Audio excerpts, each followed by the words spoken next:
Google search எப்படி work ஆகுமோ, அதே மாதிரி தான் இந்த ஸ்ப்ளங்க் சர்ச் அப்படிங்கிறது ஒர்க் ஆகும். ஒரு டிஜிட்டல் டிவைஸ் எடுத்துக்கோங்க. ஒரு கம்ப்யூட்டரா இருக்கட்டும், ஒரு சர்வரா இருக்கட்டும், ஒரு ஆப்பா இருக்கட்டும். இது எல்லாமே என்ன பண்ணும்னா, ஒரு லாக்ஸ் அப்படிங்கிறத ஜெனரேட் பண்ணும். இந்த லாக்ஸ் அப்படிங்கிறத ஹியூமனால வாசிக்கிறது கொஞ்சம் கஷ்டமா இருக்கும். இந்த டேட்டா அப்படிங்கிறது ரொம்ப ஹியூஜா இருக்கும்.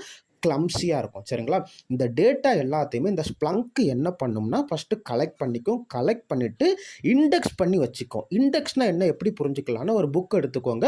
ஒரு புக்ல ஒரு 10 சப்ஜெக்ட் இருக்குன்னா, அந்த 10 சப்ஜெக்ட்டுடைய கன்டென்ட் எல்லாத்தையுமே நீங்க இண்டெக்ஸ் பேஜ பார்த்து ஈஸியா கண்டுபிடிச்சுக்க முடியும். சரிங்களா? அதாவது அந்த இண்டெக்ஸ் பேஜ்ல வந்து சம்மரைஸ் பண்ணி, இத்தனாவது பக்கத்துல இத்தனாவது சப்ஜெக்ட் இந்த பாயிண்ட் இருக்கு அப்படிங்கிறது ஈஸியா கண்டுபிடிச்சுக்க முடியும். அதே மாதிரி இந்த ஸ்ப்ளங்க் அப்படிங்கிறது அந்த டேட்டா எல்லாத்தையுமே இண்டெக்ஸ் பண்ணி வச்சுக்கிறதுனால ஈஸியா எங்க எரர் நடந்திருக்கு, எப்ப நடந்திருக்கு, எந்த பேட்டர்ன்ல நடந்திருக்கு அப்படிங்கிறத ஈஸியா அனலைஸ் பண்ணி பிரெடிக்ட் பண்ணிக்க முடியும்.